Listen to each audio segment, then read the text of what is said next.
Hi అండి, ఎలా ఉన్నారంతా? బాగున్నారా? Welcome to my channel. నేను సుజీ మసాలా బౌల్స్ చేశానండి. ఎప్పుడు రెగ్యులర్గా చేసుకునే పునుగుల కంట ఇవి కొంచెం డిఫరెంట్గా ఉంటాయి, టేస్టీగా ఉంటాయి, చాలా బాగుంటాయి. పిల్లలు కూడా ఇష్టంగా తింటారు. వాటి కోసమని నేను క్యారెట్, ఉల్లిపాయ, పచ్చిమిరపకాయ, కరివేపాకు, ఒక బౌలు ఉప్మా రవ్వ, శనగపిండి, కొంచెం వరిపిండి తీసుకున్నాను. అవన్నీ కట్ చేసి పెట్టుకోనండి. నేను క్యారెట్ తురుముకున్నాను, చిన్న చిన్న ముక్కలు, ఉల్లిపాయ, పచ్చిమిర్చి, కరివేపాకు చిన్న చిన్న ముక్కలుగా కట్ చేసి పెట్టుకున్నాను. ఇప్పుడు ఒక కళాయి పెట్టుకొని స్టవ్ మీద కొంచెం కళాయి వేడైనాక మనం ఉప్మా రవ్వ వేసుకొని అది కొంచెం వేపుకొని తర్వాత మనం శనగపిండి కూడా వేసేసుకుందాం అండి. శనగపిండి వేసేసుకొని వేపుకున్నాం కదా, ఇలాగా శనగపిండి వేసేసుకుందాం. ఇవి కొంచెం వేగినాక వరిపిండి కూడా వేసుకుందాం. ఈ మూడు కొంచెం 10 నిమిషాలైనా అలా వేపుకుంటే వాటిలోనున్న పచ్చివాసన పోతుంది కదండి, మంచి స్మెల్ వస్తుంది.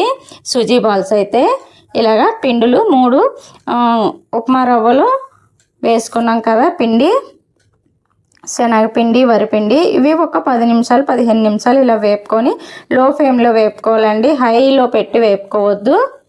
ఇలా వేపుకున్నాం కదా, ఇందులో కొంచెం కొంచెం నీళ్ళు పోసుకుంటూ కలుపుకోవాలండి. ఒకేసారి నీళ్ళు పోసుకొని కలుపుకోవద్దండి, కొంచెం కొంచెం నీళ్ళు పోసుకుంటూ కలుపుకుందాం.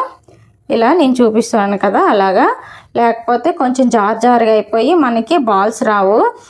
పునుగులు అంటుంది కదా, ఇవిడ జారుగా వద్దంటుంది ఏంటనుకుంటున్నారా? ఆ విధంగా కాదండి, మనం చపాతీ పిండిలా కలుపుకొని చేసుకుందాం అండి. చాలా బాగుంటాయండి ఇవి.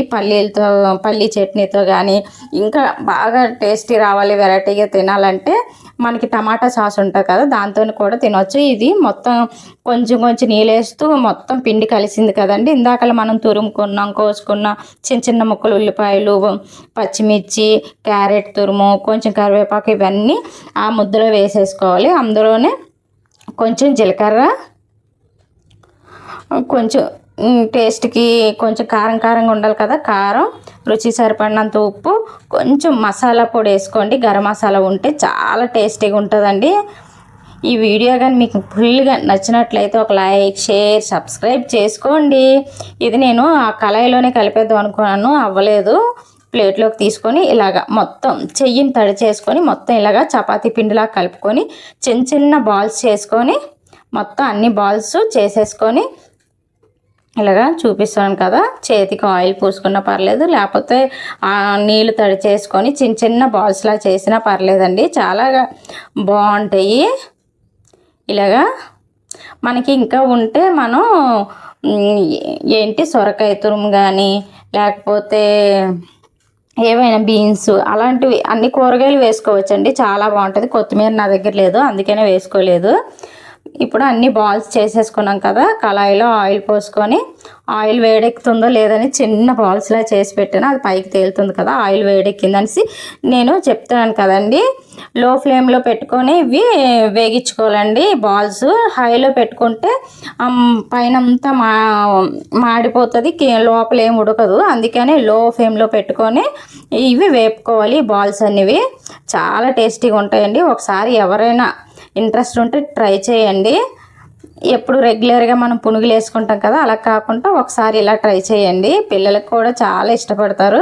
ఈ వర్షాకాలంలో సాయంత్రం పూట ఇలా ఏవైనా తినాలనిపిస్తుంది కదా, మనం ఏమంటే బయట బజ్జీ బండ్లు అవి ఉంటాయి కదా, అక్కడ పోయి బజ్జీలు అవి తెచ్చుకుంటాం కదా, అప్పుడప్పుడు ఇలా ట్రై చేస్తుంటే బాగుంటుంది. ఇగోండి, ఫస్ట్ వేగిపోయింది. ఇలాగ గోల్డెన్ కలర్ వచ్చినంత వరకు వేపుకొని కొంచెం 10-15 నిమిషాలు వేగడానికి టైం పడుతుందిలేండి. మనం లో ఫ్లేమ్లో పెట్టుకొని వేపుకుంటున్నాం కదా. రెండో ఒక వాయి కూడా వేగిపోయింది. నేను పిల్లలు వచ్చే టైంకి నేనైతే ఇలాగ స్నాక్స్ చేసి పెట్టానండి. భలే ఖుషి అవుతారు ఈరోజు అయితే. నేను పల్లీ చట్నీ చేశానండి, నేను ఆ పల్లీ చట్నీతోనే తింటున్నాను. ఈ వీడియో ఎలా అనిపించిందో ఒక కామెంట్ అయితే చేయండి. చూసారా ఎంత బాగా లోపల కూడా భలే ఉడికాయి. ఉల్లిపాయలు, క్యారెట్ తురుము, కరివేపాకు, ఇవన్నీను. కొత్తిమీర ఉంటే బాగుండు, లేదు, అందుకని కొత్తిమీర వేయలేదు. చాలా బాగున్నాయి. నేను పల్లీ చట్నీతోనైతే సర్వ్ చేసుకున్నాను. ఈ వీడియో పూర్తిగా చూసిన వాళ్ళకి అందరికీ థ్యాంక్ యూ.